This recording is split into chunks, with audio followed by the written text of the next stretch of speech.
আর দেখা যাবে আপনার মতো কত মানুষ তারা বাঁচার জন্য লড়াই করছে, আপ্রাণ চেষ্টা করছে। কখনো বা ডাক্তারের হাতে ধরে বলে, ভাই আমার রুগীটাকে বাঁচিয়ে দাও। কখনো বা ডাক্তারের পায়ে ধরে কান্নাকাটি করে, কখনো বা নার্সদের ধরে কান্নাকাটি করে, জুনিয়র ডাক্তারদের ধরে কান্নাকাটি করে। ও ডাক্তার বাবুরা, আমার কলিজার টুকরা ভাই, আমার কলিজার টুকরা বাপ, আমার কলিজার টুকরা আত্মীয় স্বজন, আমার সন্তানাদিকে লোকে আর কত দিনে ভালো হতে পারবে? যান একবার গিয়ে দেখেন বাঁচার জন্য কত তাগিদ তাদের। আহা, আপনি সুস্থ রয়েছেন, তার জন্য আল্লাহর দরবারে শুকরিয়া আদায় করবেন না? আপনি নিরাপদে রাত্রে ঘুমাতে পাচ্ছেন, দিনে আল্লাহর জমিনে বিচরণ করতে পাচ্ছেন, আপনি আল্লাহর শুকরিয়া আদায় করবেন না? সকাল থেকে আপনি উঠেছেন, আপনার সামনে খাবার চলে আসছে, আপনার শরীর সুস্থ রয়েছে, তারপরেও আপনি আল্লাহর শুকরিয়া আদায় করছেন না। আল্লাহ পাক বলেন, ওয়ালাইন কাফারতুম ইন্না আযাবি লাশাদীদ। পক্ষান্তরে যে ব্যক্তি কুফরি করবে, যে ব্যক্তি আমার শুকরিয়া আদায় করবে না, আমি আল্লাহ পাক রব্বুল আলামিন তার জন্য আযাবের ব্যবস্থা করে রেখেছি। আল্লাহ পাকের দেওয়া আযাব কি খুব সহজ বলে মনে হয়? সহজ নয়, অত সহজ নয় আল্লাহর আযাব। মহান আল্লাহ পাক রব্বুল আলামিন বলেন, বান্দাকে কোনোদিন আমি জাহান্নামে দিতে চাই না, কখনো জাহান্নামে দিতে রাজি হই না। বান্দা তারপরে আমি আল্লাহ আমাকে ভুলে গিয়ে তার নিজের কর্মফলের দিকে না তাকিয়ে নিজের ইচ্ছা মতো চলতে শুরু করে। আর নিজে যখন ইচ্ছা মতো চলা শুরু করে, শয়তান তখন অসহসা দিতে থাকে। ওই শয়তানের তাবেদারি করে, শয়তানের কুমন্ত্রণায় পড়ে বান্দা সারাদিন গুনাহ করে আর গুনাহ করে।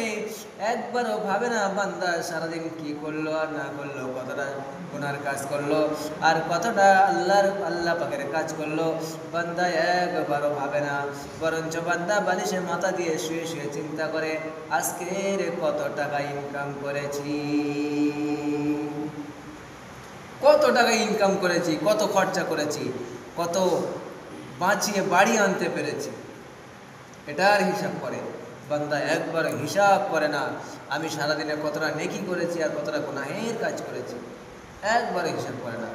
অথচ কিয়ামতের দিনে কঠিন হাসরের ময়দানে মহান আল্লাহ পাক রব্বুল আলামিন বান্দাদেরকে পাকড়াও করবেন নেকি আর বদির জন্য। কিসের জন্য? নেকি আর গুনার জন্য বান্দাদেরকে পাকড়াও করা হবে। যে ব্যক্তিটার গুনাহ বেশি, যে ব্যক্তিটার নেকি বেশি, সেই ব্যক্তিটা আল্লাহ পাকের দয়ায় জান্নাতে চলে যাবে। যেই ব্যক্তিটার গুনাহ বেশি, ওই ব্যক্তিটা কি জান্নাতে যেতে পারবে ভাই? পারবে না, যেতে পারবে না। আল্লাহ পাকের একটা জাহান্নাম বলে জায়গা আছে, সেই জাহান্নামের ভিতরে প্রবেশ করিয়ে দেবে আর তার ভিতর থেকে জ্বলন্ত আগুনের ভিতরে তাকে নিয়ে আর পুড়িয়ে পুড়িয়ে সর্বহারা করে তারপরে হয়তো নাজাত দিতে পারে।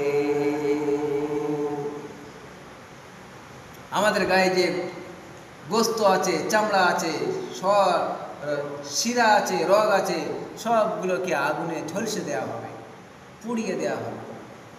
বলে কি করে আপনি সহ্য করবেন?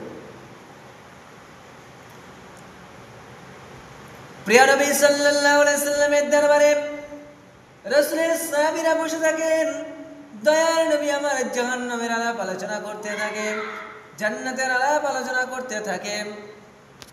নবী সাল্লাল্লাহু আলাইহি সাল্লামের দরবারে সাহাবীরা বসে থাকেন, রাসূল আমার জান্নাতের ঘটনা বলেন, জাহান্নামের ঘটনা বলেন, আর আযাবের কথা বলেন, বেহেশতের কথা বলেন।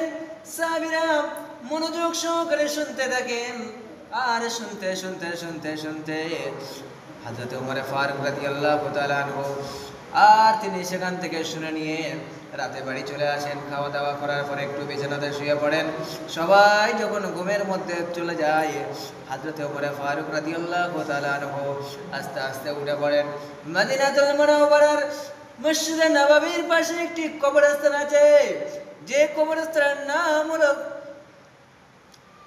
জান্নাতুল বাকিয়া, এই জান্নাতুল বাকি কবরস্থানের কাছে গিয়ে হযরতে আপনার কিনা ওমর ফারুক রাদিয়াল্লাহু তাআলা আনহু অঝর নয়নের দুটো হাত তুলে আল্লাহর দরবারে অঝর নয়নে রোনাজারি করতে থাকে।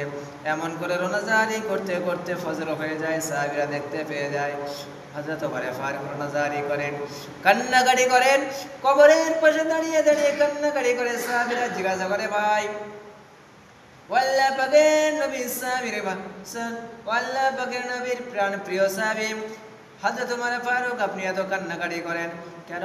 নবী যখন মসজিদে নববীতে জাহান্নামের কথা বলেন, জান্নাতের কথা বলেন, তখন তো আপনি এত রোনাজারি করেন না, এত কান্নাকাটি করেন না। অথচ রাতের অন্ধকারে মসজিদের নববীর পার্শ্বস্থানে কবরস্থানে এসে কেন এত কান্নাকাটি করেন? আপনি তো জান্নাতি হিসাবে ঘোষণা হয়ে গেছেন, জান্নাতি হিসাবে সার্টিফিকেট পেয়ে গেছেন। এই না যখন কথা বলতে শুরু করে হযরত ওমর ফারুক রাদিয়াল্লাহু তাআলা আনহু বলেন, ও আমার নবীর সাহাবীরা, তোমরা মনে রেখে দাও, রাসূল আমার জান্নাতের সার্টিফিকেট দিয়ে দিয়েছেন, জান্নাতি বলে ঘোষণা করে দিয়েছেন। একবারের জন্য নবী আমার জাহান্নাম থেকে মুক্তির জন্য কিছু বলে দেননি যে আবু বকর উমর কোনোদিন জাহান্নামে যাবে না, কোনোদিন জাহান্নামে যাবে না, এরা শুধু জান্নাতেই যাবে। জাহান্নাম থেকে বাঁচার জন্য তো একবার বলে দেননি। এই জন্য আমি জাহান্নামের ভয়ে কান্নাকাটি করি।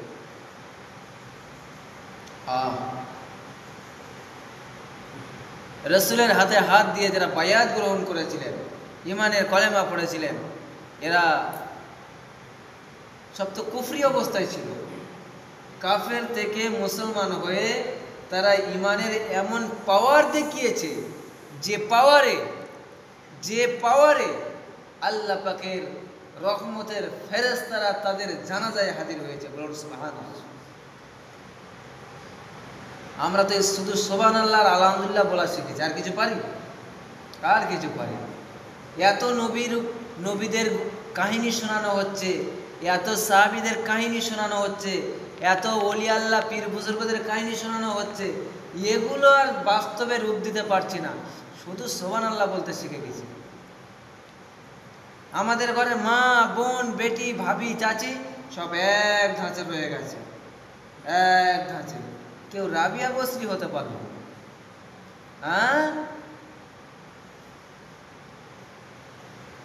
আল্লাহ সকলকে হেফাজত করুক, সকলকে আল্লাহ নামাজি বানিয়ে দিক। আমরা সকলে বলি আল্লাহুম্মা আমিন। মা ভালো তো সংসার ভালো হবে, মা যদি ভালো হয়েছে সংসার ভালো হয়ে যাবে। একটা নারী পারে একটা সংসারকে শিক্ষার চরম শিখায় পৌঁছে দিতে, একটা মেয়ে পারে তার সংসারটাকে গুছিয়ে সুন্দর করে নিতে, পরিপাটি করে।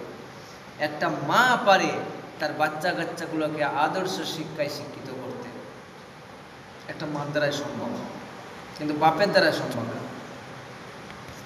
এজন্য আল্লাহ রাসূল সাল্লাল্লাহু আলাইহি সাল্লামকে জিজ্ঞাসা করা হলো, হুজুর দুনিয়াতে খেদমত করব কার?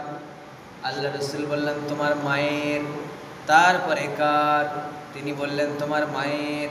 তারপরে কার? হুজুর বললেন তোমার মায়ের। তারপরে কার?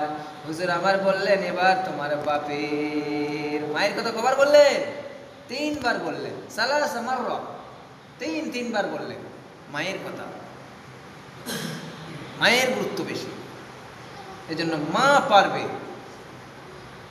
একটা সংসারকে পরিপূর্ণ করে, আবার ওই নারী জাতি পারবে একটা সংসারকে ধূলিসাৎ করে দিতে।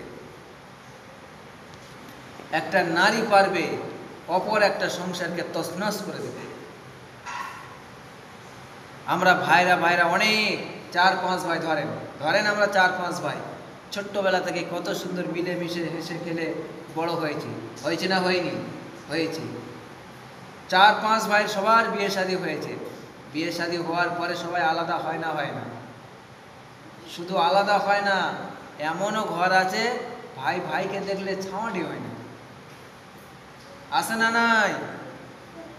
আছে। আহা,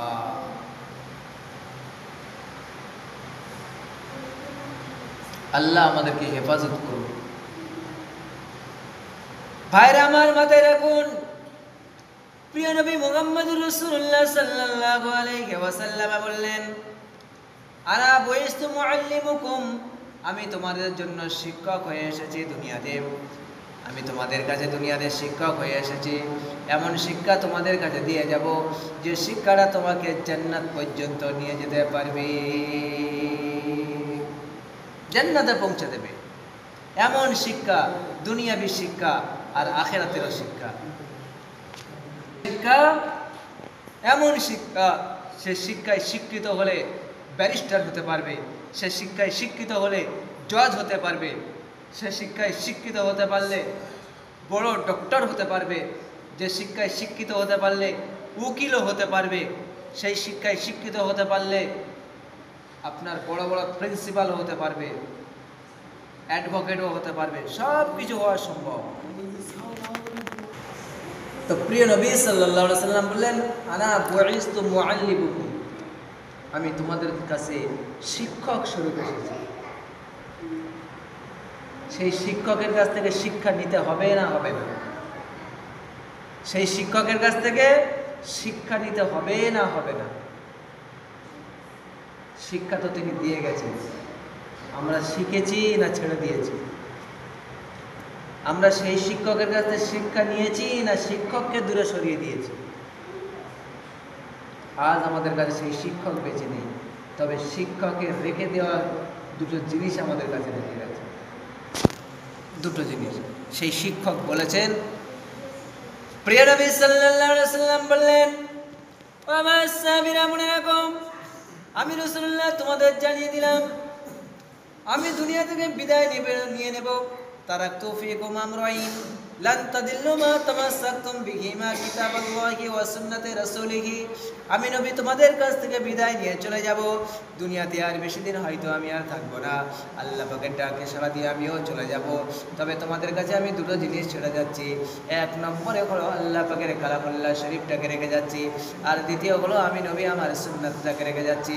যদি তোমরা দুটোকে আঁকড়ে ধরে রাখতে পারো, দুনিয়ার কোনো জিনিস তোমাদের পথভ্রষ্ট করতে পারবে না। দুটো জিনিস, হাদিস আর কোরআন, আমরা ধরেছি না ছেড়ে দিয়েছি? ধরতে পারিনি আমরা।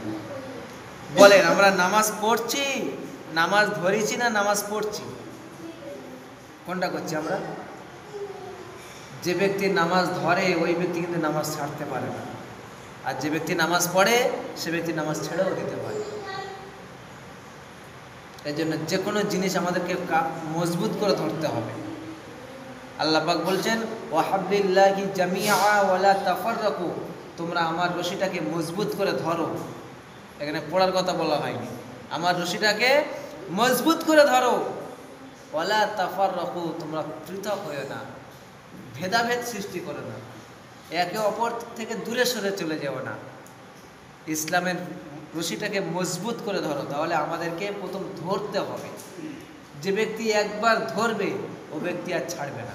আল্লাহ পাক রব্বুল আলামিন আমাদেরকে ইসলামের রশিটাকে মজবুত করে ধরার মতো তৌফিক দান করুক। আমরা সকলে বলি আল্লাহুম্মা আমিন। ওয়া মা তৌফিকি ইল্লা বিল্লাহ, আলাইহি তাওয়াক্কালতু ওয়া ইলাইহি উনীব। দরুদ শরীফ।